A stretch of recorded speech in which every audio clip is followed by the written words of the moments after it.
ایک خوف مقدس ہے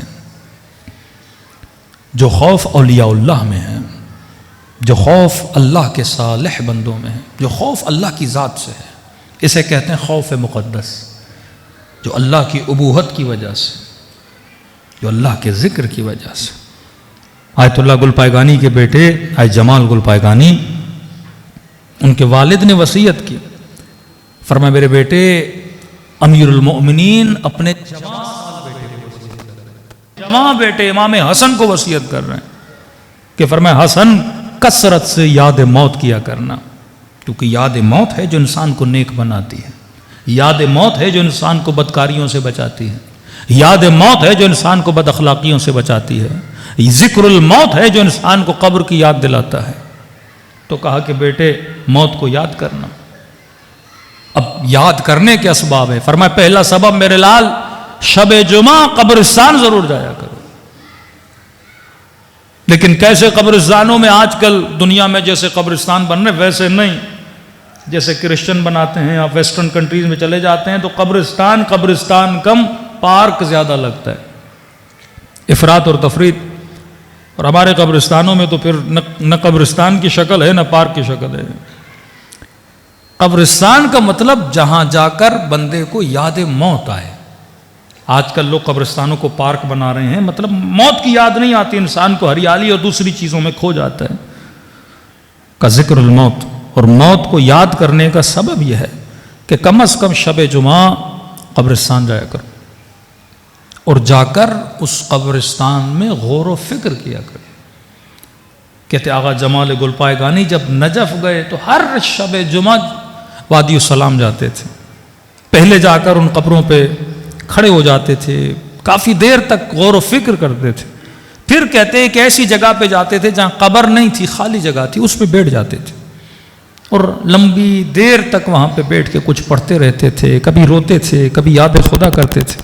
کہتے ہمیں سمجھ نہیں آئی کہ قبروں پہ بیٹھنا تو سمجھ آتا ہے کسی کے لیے فاتحہ پڑھے، لیکن خالی جگہ پہ کیوں بیٹھتے ہیں، اور اسی جگہ پہ بیٹھ کے کبھی قرآن پڑھتے رہتے۔ کہتے یہ تو ہمیں بعد میں پتا چلا جب دنیا سے چلے گئے اسی جگہ پہ ان کو دفن کر دیا گیا تھا۔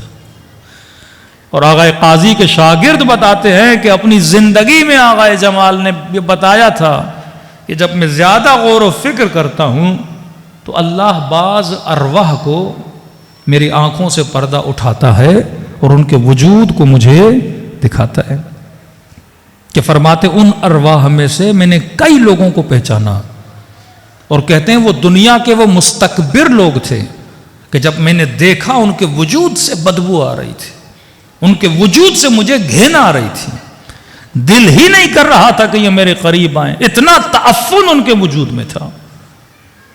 اور میں نے ان کے چہروں کو پہچانا کہ یہ کون لوگ تھے اور ان کے وجود کی بدبو کی وجہ کیا تھی، کہ یہ وہ تھے جو دنیا میں اللہ کا ذکر سنتے تھے، امر بالمعروف سنتے تھے، خوف آخرت کی باتیں سنتے تھے پر توجہ نہیں دیتے تھے، جہاں پر بھی موت کی بات ہے اس محفل کو چھوڑ دیتے تھے۔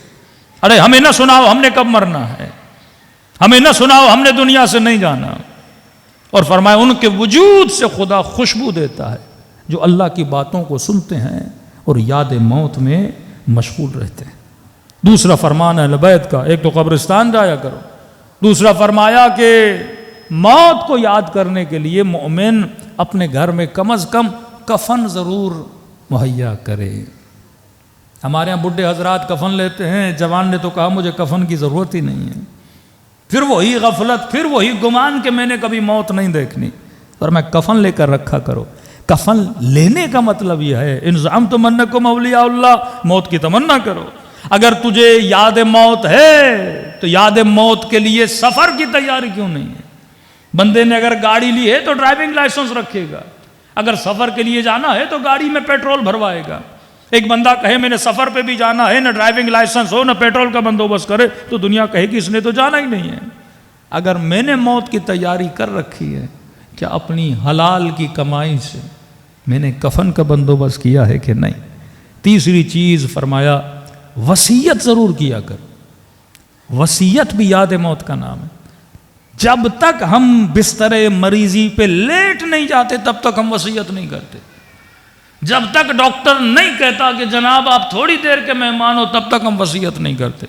فرماتے 15 سال کے بعد کم از کم سال میں 1 مرتبہ وصیت کیا کرو تاکہ تیرے رشتہ داروں کو پتا ہو کسی سے تم نے کچھ لیا ہے, کسی کو کچھ دینا ہے. کچھ نمازیں قضا ہے تو بتا لو جناب اگر میں مر گیا یہ 6 مہینے کی نمازیں پڑھا لیجئے گا, میں مر گیا تو یہ 2 مہینے کے روزے رکھوا لیجئے گا. اور وصیت بھی کیسے کریں؟ ایک مولانا کہتے ہیں ہم کسی کے گھر میں گئے اور اس کا وصیت نامہ پڑھا تو باپ نے وصیت کی ہوئی تھی کہ اتنے اموال میرے بڑے بیٹے کے, چھوٹے بیٹے کے, یہ بیٹیوں کو دینا ہے, یہ بیوی کو دینا ہے, یہ اس کو دینا ہے, یہ اس کو دینا ہے. ہم نے ساری وصیت پڑھی. آخر میں انہوں نے لکھا کہ بینک اکاؤنٹ میں میرا جتنا بیلنس ہے میں نے بچوں کو بہت دے دیا, اب یہ چند لاکھ جو میرے بینک میں پڑے ہوئے ہیں یہ مولانا کو وصیت کرتا ہوں کہ میرے ان پیسوں سے میری قضا نمازیں پڑھا لیا, میرے قضا روزے رکھوا لیں. مولانا کہتے ہیں وصیت پڑھ لی. اب بیٹوں کو کہا کہ بھائی باپ کے اکاؤنٹ میں جو پیسے ہیں دے دو, ہم قضا نمازیں پڑھا لیں, قضا روزے رکھ لیں.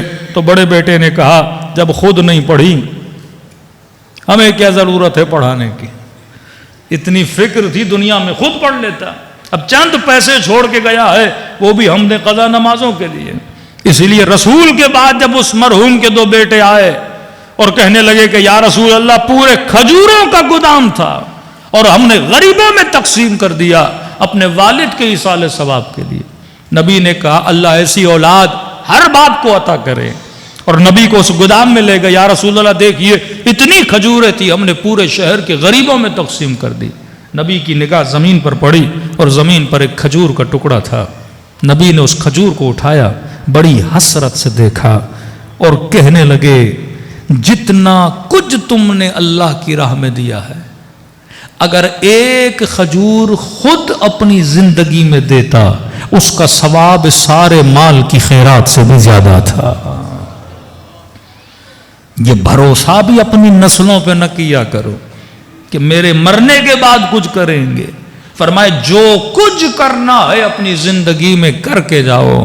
تو فرمایا یاد موت کفن لیا کرو, یاد موت قبرستان جایا کرو, یاد موت وصیت لکھا کرو. چوتھی چیز فرمایا موعظۃ الحسنہ, چیزوں کے پڑھنے کا بھی اتنا اثر نہیں ہوتا جتنا چیزوں کے سننے کا اثر ہوتا ہے. ہماری مجلسوں سے یہ موعظہ ختم ہو گیا, نصیحت ختم ہو گئی. بڑے بڑے عالم کبھی اپنے بیٹے کو بولتے تھے بیٹا نصیحت کر, جاتے تھے کسی کے در پہ چل کے آپ اپنے زبان سے مجھے نصیحت کریں, کیونکہ نصیحت سننے کا اثر بہت ہے. کتاب ہے منازل الآخرہ, محدث قمی صاحب کی, ضرور پڑھا کریں. کس طرح سے انہوں نے آخرت کے منازل کو ذکر کیا ہے. فرمایا لمحہ بلمحہ زندگی میں اگر یاد موت رہے گی تو انسان گناہوں سے بچ جاتا ہے, انسان کو قرب پروردگار عالم نصیب ہوتا ہے. صلوات پڑھے محمد و آل محمد.